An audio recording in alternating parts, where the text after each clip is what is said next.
Hi folks, and welcome back to the channel. Today I'm here with this 2011 Audi A3, and this vehicle has had an exterior light bulb warning for a couple of weeks now. Now it's pretty bad. It's actually flashing like a Christmas tree on the dashboard, where it's actually flashing up a warning for nearly every single light bulb.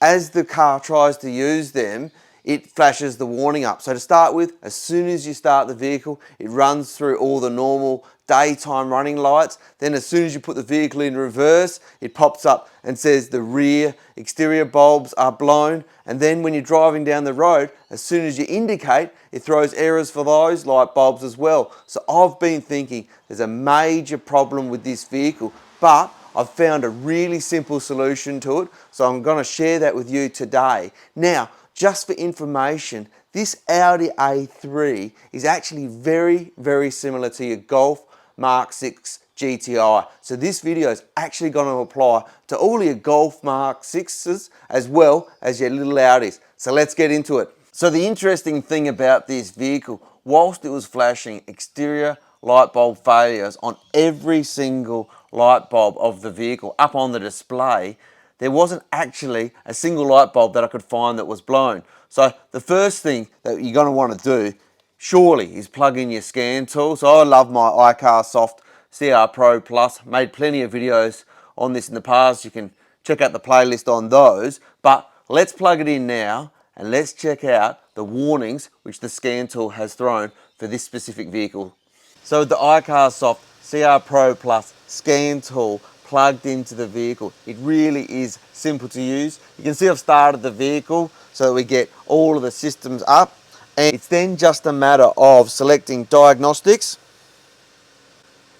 and then from here we select our vehicle, Audi, and then I really like the VIN identify functionality, so we come down to reading the VIN code. Straight away we've got that, so we hit F1, confirm that it's a vehicle greater than 2011. Yep, we can see this is the exact vehicle. This one's actually an MY12, so it's picked that up as well. And then we can start our scan of the vehicle. Make sure the ignition's switched on. We've got the vehicle already running, so that's fantastic. Let's set that scanning now. And you can hear the vehicle beeps along the way as it's scanning the vehicle. Takes a little while to do the scan. That climate control module failure has always been in this vehicle. I don't really know why, but it just is what it is. Let's let this run through and see what else we can find. So there we go. So as I said, that climate control module's always been there, but the electronic central electric, there's some additional faults that I haven't seen pop up there. So let's come into that one and let's read those fault codes. Alright, so we've got a short ground activation for tank flap. That's actually been there for a while in this vehicle, so let's ignore that. So now, here's the interesting thing. 00927 open circuit terminal 30 right. So that's obviously indicating there's something wrong with the right hand side of this vehicle. So the 02895, we've got an open or short to plus supply for the left LED parking lamp driving light module. So folks, as soon as I saw that module ground error, I was pretty concerned, to be honest.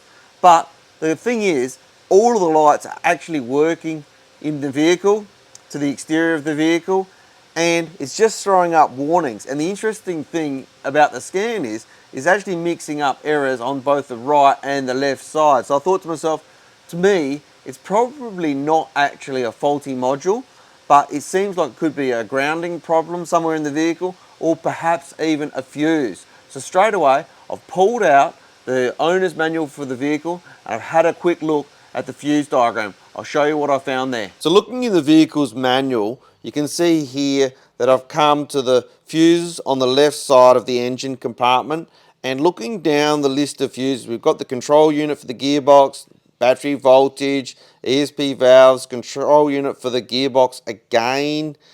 Got steering wheel electronics, instrument cluster, navigation radio, navigation onboard phone system, engine control unit, heating, CAN gateway, engine control unit, petrol, diesel engine, ignition coils, engine components, control unit for automatic glow period, engine module, lambda probes, fuel system, onboard supply control unit, right side. So I stopped at this fuse straight away, which as you can see is F16, and I thought to myself, let's just have a quick look at that fuse and let's just see the condition of that fuse. So coming into the vehicle on the front right hand side, if you're facing back towards the vehicle, or if you're facing forwards, you'd actually say it's the front left hand side, you find the fuse box located right here under the engine compartment. So we pull these two toggles back like this, and then we just lift off the cover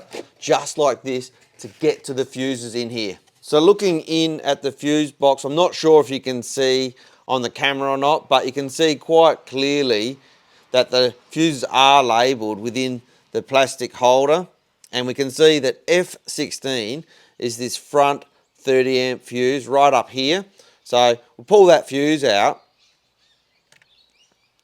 and I'll just bring it up to the camera and see if you can see. But the interesting thing that I noticed straight away is that whilst the fuse is not actually blown, and all you can see it's got continuous continuity, it's really burnt on the legs. So I thought to myself, wow, that's really interesting. I wonder if the problem is simply that this fuse over 13 years of this vehicle's life has had so much current flowing through, it's burnt on the spades, and that's actually reducing the amount of current that can flow. So the vehicle actually thinks that it's actually got blown bulbs when really it doesn't. It just can't push the current through. So we grabbed a brand new 30 amp fuse. You can see this one's perfectly clean. Pop that back into the position, just like that. Popped our cover back on for our fuse box. So with the new fuse in that position, F16, I jumped back into the vehicle, started up, and straight away I could see that there were no warning lights with respect to the exterior light bulbs. If I use the indicators on the vehicle, the indicators worked properly without throwing any warnings, and all looked really good.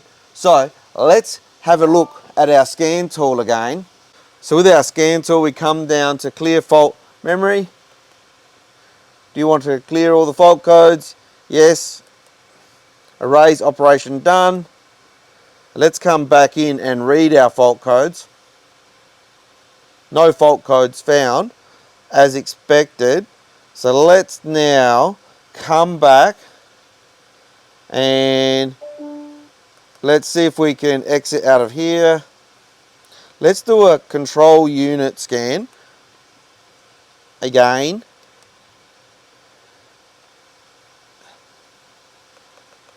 And let's come down to the one which had the error, so electronic central electric. I'll run that, read the fault codes.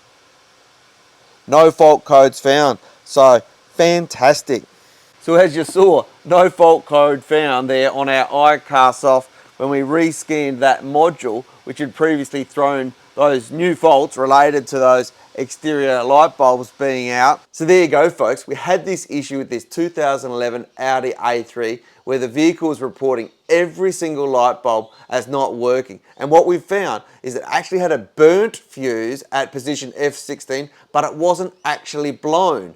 So the fuse was obviously restricting the current flowing through the vehicle out to those light bulbs, and therefore the vehicle was thinking that those bulbs were blown when they weren't actually. As I said in the beginning of the video, this video also applies probably to a Volkswagen Golf Mk6, so I hope that it's also helped all of you vehicle owners out there as well. So if you have liked the video, give us a like, a share and a comment down below. We truly do appreciate reading through all those comments, and in the future if you're interested in learning about other DIY maintenance, service and repair on the channel, we don't only have this Audi A3, but we've got a lot of videos on the Mercedes ML class, we've got the Mazda 3, we've got the Ford Ranger, an early Ford Falcon, so there really is something for everyone on the channel. So if you're interested in any of that content, do subscribe to the channel. But until next time, have a good evening.